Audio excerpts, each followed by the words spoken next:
make sure that people understand what are the resources.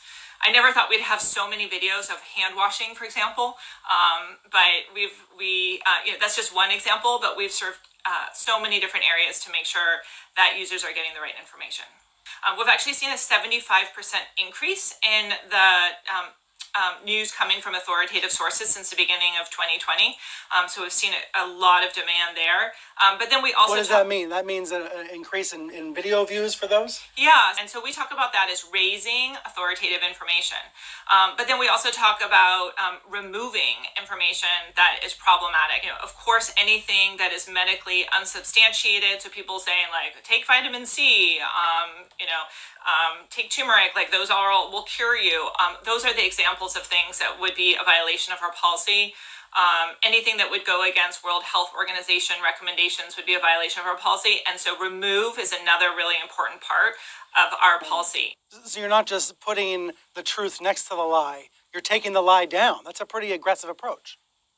Well, we do remove, across YouTube in non-pandemic times, information that is a violation of our policy. And we've had community guidelines since the very beginning of YouTube, and we've always, anything that is a violation of our policy, we do remove it. And what was really unique about this was just how fast-moving the COVID-19 crisis was. And so we've had to make numerous policy changes all within a really short period of time to be able to make sure that we stayed abreast of the changes. So, for example, just recently there was a theory that 5G was causing coronavirus symptoms. Now, no established health organization says that 5G is the source of the issue. And so that we quickly deemed that a violation of our policies with COVID-19 and remove that content. Everyone's YouTube is different. Are there certain videos that basically everybody is seeing because they are so important or they are from such authoritative sources? Well, we definitely saw a really high click-through and all the different public health information that we made available.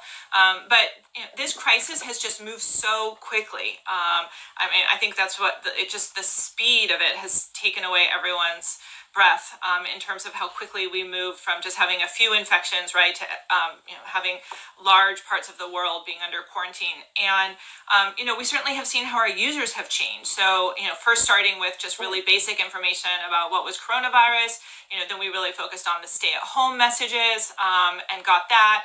And now, really interestingly, we're seeing a lot of users come to us and want to know about life under quarantine. And so we see a lot of interest in things like exercise at home, like how do I fix my dishwasher? How do I fix my freezer? How do I give myself a haircut when I'm in quarantine?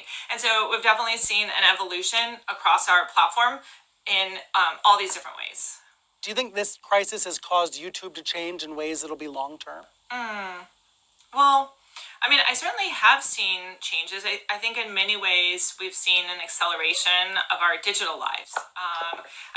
We used to see movies, science fiction movies, where we would talk about kids going to school in the future, where they would be, on screens and they would be going to a school that wasn't really in their neighborhood, and that seemed like science fiction. And now we have all of our kids, or so many of them, have some kind of digital school program now, because schools are closed, sadly, and so that is certainly an acceleration. I think with public health, we probably would have gotten there in a couple of years, but certainly this has been a big acceleration of realizing the important need of working with established public health organizations to get the right information online to users, and we're seeing that opportunity